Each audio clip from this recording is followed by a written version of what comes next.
Hello you lot. Right, let's talk about engines. More specifically nitro engines, but a lot of the things can be they apply for most engines, diesel, petrol, nitro, gas. But a gas engine is just a diesel engine really. So pretty much the same, but it applies for all engines. But the reason why I'm talking about it on this channel is because I do get a lot of questions asking about engines. I'm going to try my best to answer a lot of the questions and talk about a lot of the stuff in one video, and hopefully you lot will find a piece of information which you're looking for. So to start with, we need to talk about heating up your engine.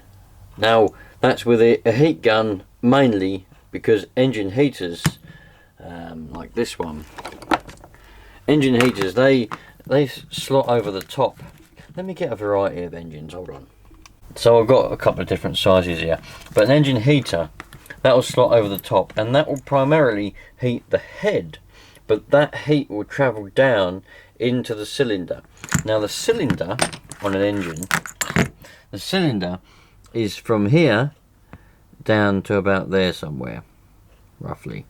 The bit with the little fins on, that's the cylinder, and this is called a cylinder because it's a cylinder shape. And the piston, which you can see there through the exhaust, you see this slot, this is the exhaust manifold, and if the camera will zoom focus, you can see the piston there. That's the top of the piston going down. That's BDC, bottom dead center. And now it's coming back up through. Now it's going to TDC, top dead center, and that'll be the fire. That's where it'll go bang. That's where the explosion pushes the piston back down, and it'll fly out the exhaust fumes through here. At the same time, sucking in the new fuel and air through the crankcase, which comes through the carb down there into the crank, and on the other side of the piston, or the bottom side, it'll suck it through, and in we go. I haven't got, these are two-stroke pistons. Well, I think they are, yeah. Now this one, I see, we'll go on that in a minute. We'll go on that in a minute. Let's stay on track. So when you're heating up your engine with the engine heater, that'll heat the head, and you don't have to do anything. You haven't got to worry. Just put the engine heater on and let it do its thing. The heat will travel down and heat up the cylinder and the head, and that's really what you need to heat up. But if you're using a heat gun like this one, now you can use hair dryers as well. Hair dryers obviously don't go as hot. These go to 550 degrees, at least my one does. The hairdryer won't go to that much, obviously, because otherwise they'll just burn your hair off. But hairdryers are perfectly good for heating up your engine as well. You don't need to heat your engine to start it. If it's summer or you live in a hot country anyway, you'll be alright. If you've got a racing engine, you will need to get some heat into it, because that's just typical of any race engine. I've got a lot of experience with race engines in general. Not just nitro, but in general. I used to do motocross, and I had a CRF 450R that I had port and polished. It had what they called hot cams. It was bored slightly, but and it had a bigger carburetor on it. It wasn't fuel injected. It was a 2005. It wasn't fuel injected. It had a carb, and I had to adjust the air fuel mixture manually. But that was a bit of a bastard to start in the winter, even with the choke on. And in the summer, it was still a bastard to start, but it would start a lot better. But race engines in general, like there was, it wasn't mine, but I worked near a yard with a bloke that did lorry racing, truck racing, like lorries, tractor unit racing. And that was mad. He had an engine in there. It was a Scania, but I don't know. I can't remember what actual engine, but I know it was a Scania, and it had two turbos on it, massive ones, the size of my head, and it was like 2,000 something horsepower. It was mad, but that was a bastard to start because the compression was so low.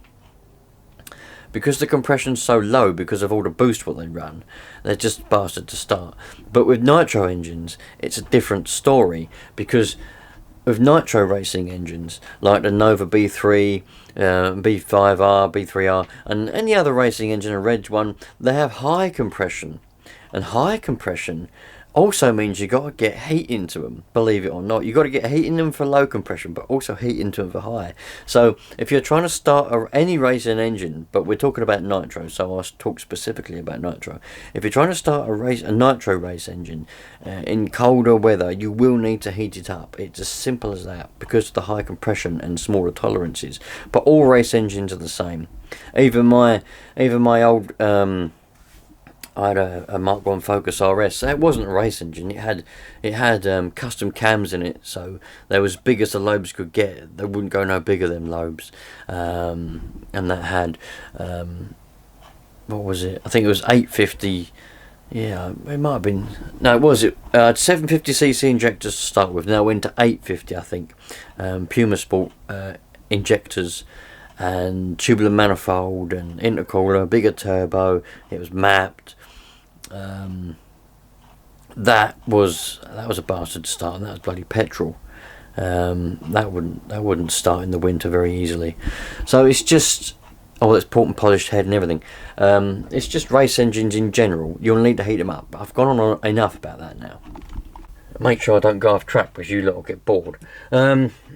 So where was we? Heating up. Yes, heating up with a hairdryer or a heat gun. Now, you're better off heating around the cylinder. Obviously, the engine is going to be inside a car. You're going to have pipes and stuff, so make sure you don't melt the fuel pipe, because the fuel pipe will be going into the carburetor about there, like that. You make sure you don't melt anything. Be careful with the heat gun. A lot of people melt things. I'm guilty. I melted an air filter the other day by accident. But you want to heat around the cylinder. Yeah, this is obviously a bigger engine. We've got a bigger cylinder. This is the Savage 21 engine that I took out my 21 when I put the K4.6 in. Bigger cylinder there, bigger piston, etc. This is just a little one. So just heat around the cylinder, because then you'll be heating. You want to heat the head as well, but concentrate on the cylinder. Now, the reason I say that is because you want to get a bit of heat around the piston. You want the cylinder to expand, and that means it'll also be easy to turn over. But that's where you want the heat to be. You want the heat to be around the piston, and you do want the crank to be heated, but the heat will travel down and give that adequate heatage anyway. You want the cylinder to be nice and heated, the piston to be a bit warm, and the top of the piston where the explosion is going to be. Because what you're doing by putting heat into it, you're making it easier to turn over, you're making it less wear on the piston and the cylinder. We'll come on to that in a minute. I've got demonstration. But also, you're giving the fuel. You're making it easier for the nitro to explode, because you're putting heat into the engine already. Some of you may have already realised, and some of you may have experienced this, but you can start a nitro engine without a glow starter. It is possible, right? It's happened to me loads of times. The first time it happened, I was like, what the bloody hell's going on? And then I realised why it happened. Now, let's just say, maybe you live in a hot country, but for us it'll be the summer. It's summer's day, nice and hot outside. You lot are going to be panicking about temperatures and getting your temperature gun out and all that bollocks, but don't worry about that. So, you've been running around, blah, blah, blah, you're running out of fuel. You come back, you're not in any rush, right? And you put the fuel in your car, right? And then, what I normally do, just a habit really, pull the pull start a couple of, not pulls all the way, just pop, pop, pop, like that, right? The amount of times I've done that, and it's gone, started up with no glow starter in it. The reason for that is there's enough heat in the engine still that it's hot enough for the nitro to explode. With the compression, nitro's like diesel. It needs compression and heat in order to fire, to burn. So there's enough heat still in the engine. The compression comes up to its compression stroke. The piston comes up to its compression stroke. It's enough to fire it. You don't need a glow starter. But that doesn't mean that you should be trying to because if it doesn't start straight away without a glow starter, it ain't going to start. Just stick the bloody glow starter in and go for it. But I thought I'd say that to you because some of you might find that interesting, because I did. I guarantee, trigger in the comments, a lot of people going, oh my god, if it starts without a glow starter, it's too hot, it's gonna do damage, it's too hot, get a temperature gun. Nah, we don't need none of that. Blimey. So hopefully we've discussed enough. I've done that on a farm. I was down on a farm once, and I flipped over on their driveway, and there was a bit of drive sticking up, and it went poof straight on it, snapped off the head, snapped off one of the fins. Very, very common thing to do, but luckily I managed to find this one and save it. Usually when they snap off and you don't realise it, or they fling off and you can't find them. But I saved this one, and I thought that was good. I was quite pleased with myself. I managed to save it, but there you go. Anyway, so hopefully we've covered how to heat up or warm up your engine with a heat gun. Just be careful you don't melt any of the plastic anywhere, and enough heat in there, and you'll be fine. You don't need to worry about temperatures, as long as if it's hot to the touch. If you're heating it up and you're like, oh, that's hot, that's enough. Don't panic about heat. Everything is going to be fine. So the next thing to talk about is, I suppose it comes in a way, there's two things under one topic, I suppose, and that is warming up your engine with it running adequately. Because the first thing to talk about is damage due to not warming up adequately, I suppose, and lubrication. It's all in the same thing. Now this might be an extreme example, but I think this is old. I mean, I've had this piston is old. This probably happened about 15 years ago, and I've kept it because I like to keep I like to keep pistons and stuff and bits and bobs. But this was a friend's motorbike. I think it was a Yamaha. I think it was an R6, or it might have been a GS. I don't know. I think it was an R6. I don't think it was a Suzuki. I think it was a Yamaha R6. Anyway, regardless, I'm not sure whether he ran out of oil or if he over revved it, but this serves as an example because this same thing can happen. So if you start up your Nitro engine, if you've heated it up with a heat gun, you're more or less there. You've got heat in the engine already, so you don't have to worry as much.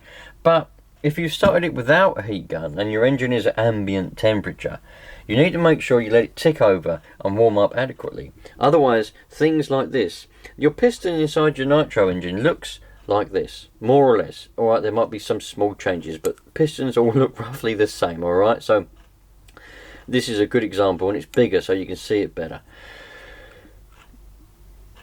If there's not enough heat in the engine, the cylinder hasn't expanded enough and the piston hasn't, and you rev your engine when it's cold. Now what happens is the piston can expand quicker than the cylinder, which means it'll start to cause wear, like we can see here. As I said, focus is not good. This is an extremely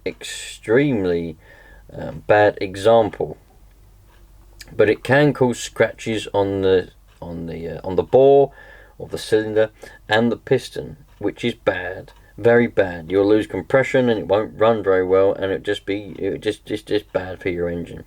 Now this couples along with lack of lubrication. If your engine is too lean, you can also get this same damage, and if it gets so bad, this piston actually melted, right? The pistons can melt.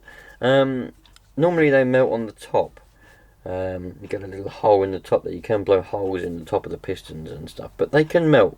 And I know this is an extreme example, but when you think about it, the pistons inside these, they're moving at, well, the race engines can be anywhere up to 45, 50,000 RPM, maybe more. Normal engines like these ones are something like 30,000, 25,000, 30,000 RPM. That is massive. When you consider this piston inside the motorbike, what it was in, would have been going about 10,000 RPM, right? And this is double that, or a race engine is more than double that, 4 times that. So this is also, I just thought I'd show you this. This is an example of if a spark plug hits the top of the piston. What happened with this one? This was a Gilera Runner, if I remember correctly, a 50cc moped, and what happened was the tip of the spark plug come off and hit that. So that wasn't good. Anyway, that's that. Warming up. You can get a cold seize. As I said, you don't want a cold seize. Now let's move on. By the way, I bet some of you are probably thinking, why doesn't he just get a nitro piston and show us that? Well, I haven't got one to hand, and I don't fancy taking an engine apart just to show you lot of bloody nitro piston. I mean, I'd rather just show you lot those bigger pistons, because you can see them better, and they're exactly, or more or less exactly the same. So, and I thought that damage on that piston was a good example. A lot of people, they just don't realise. That's the thing. Warming up is about old engines. There's people out there, dickheads out there going, you don't need to warm your engine up. Nah, it's all a myth. You know, you're just like, what are you on about, man? What are you on about? You imagine, right? You imagine that, I know some of you lot have been in the, some of you lot would have been in the army, right? If you've been in the army, well, I've not been in the army, so I don't know what it's like, but you will know that when you're woken up at like 4 AM in the morning and your sergeant or whatever his name is, I've seen a lot of programs on it, and plus I know people that have been in the army, so I've asked a lot of questions because I'm curious. Anyway, we all know what it's like, even if you've not been in the bloody army. If you're woken up, right, and just imagine your engine's asleep before you start it, and you're woken up and you've got to go quick. You can pull muscles, you know, that's why we warm up before we exercise. It's the same thing for an engine. We warm up before we exercise. We warm up before we run. If you're in the army, you don't get time to warm up. You just got to get dressed and run, and then you risk pulling muscles. But that's what it's all about, because if you're in a war, you don't get to say, hold on a minute, don't fire, I'm just stretching. You don't get to do that. But perhaps that's a bad example. But anyway, just imagine your engine's asleep, right? You're going to start it up. Just give it time to warm up, for goodness sake. Right, that's looking after it better. Right, let's move on a little bit. Another thing, engines, right? Engines, I don't think a lot of people seem to really realise. I don't want to stand up, does it? So, air filters. This is a terrible example. Well, actually, it's a good example of when not to try and start an engine. If your air filter's falling apart like that, don't try and start it. But a lot of people don't realise nitro engines, they are, because they're smaller and the amount of RPM that they do, they're just small, aren't they? So if you was to run a full-sized engine without an air filter, chances are you ain't going to do a lot of damage over a short period of time, unless you're in very dusty conditions. Snowmobiles and a lot of engines that go on water, they don't have air filters because there's no dust in snow and there's no dust on water. That doesn't go for all boats, but I know snowmobiles definitely don't. I think I'd put one on anyway, just in case a cat flies in the carburetor or something. You never know. But nitro engines, they are very susceptible to dust. Even the smallest bit of dust, well, I say smallest, I mean a little speck ain't going to do nothing, but even a bit of dust can do some damage, because if you think about it, that air's being sucked in really quick, because that piston is going at like, well, you know, anything up to 50,000 RPM, and that dust gets sucked in there and it'll start pebble dashing like sandblasting. If any of you lot have ever done sandblasting, you'll know, or shot blasting, that stuff can do some damage. Well, think of dust being sucked into your piston, or your, well, in this case it would be going into your crankcase, pebble dashing your crank and going up, and then pebble dashing your piston and your bore. So you must run an air filter. I know I start cars on here without an air filter. That's fine, because there's no dust around here and we're just testing. But if you actually drive it anywhere, make sure you've got an adequate air filter on, and oil it. You don't have to oil it, but it's good practice to oil the air filter.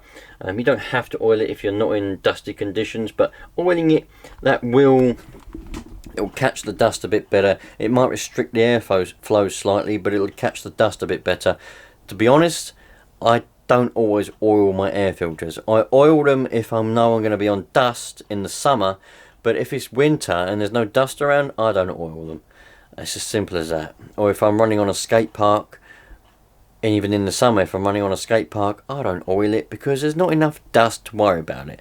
But a lot of people just oil it anyway. It's good practice, so just carry on and do it. Another thing with nitro engines, I do get a lot of people say to me, they send me messages and they say, I've got this nitro car and the engine won't start. And what it's turned out to be, after going through the whole... Nowadays, I just tell them to check all these bolts first. But I used to just say check the tune and all that, because it's hard to diagnose over an Instagram message or even a phone call. It's hard to diagnose unless you can do a video call and then you can actually see what's going on. But other than that, it is hard to diagnose, and I don't like doing video calls because I just don't like that sort of attention. But regularly, just have a look at these head bolts, because if these head bolts start to come loose, you'll start to lose your compression around the bottom of the head or the top of the cylinder. And if your compression gets too low, the engine won't run, because, well, your compression is going out there, and that means so is some of the fuel. You might even get a bit of leakage. It'll run for a while, but when the bolts get loose enough, and then you do run the risk of stripping out the threads, because the compression and the explosion will try and push the head off, and you can strip the threads out. That's not happened to me on a nitro engine, but that happened to me on a real full-sized engine. In fact, I've had spark plugs blow out before, where they've come loose and the threads just, the plug itself become loose and the threads couldn't take it, and it blew out the spark plug. Put a hole in the bonnet, believe it or not. Spark plug shot out the engine and got jammed in underneath the bonnet. If you was leaning over that, it would have killed you. And I've also had, not me personally, but a friend's car.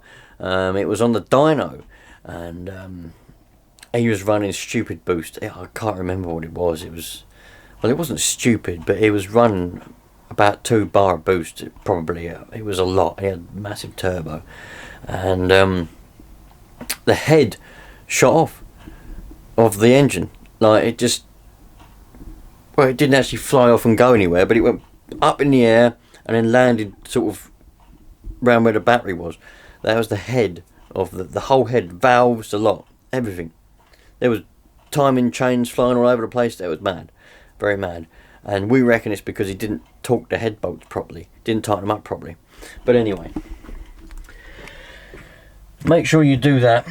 Make sure you check them every now and again, because if you've got problems with your car having low power or not starting properly or whatever, just check them. Make sure the head bolts, there's 4 of them.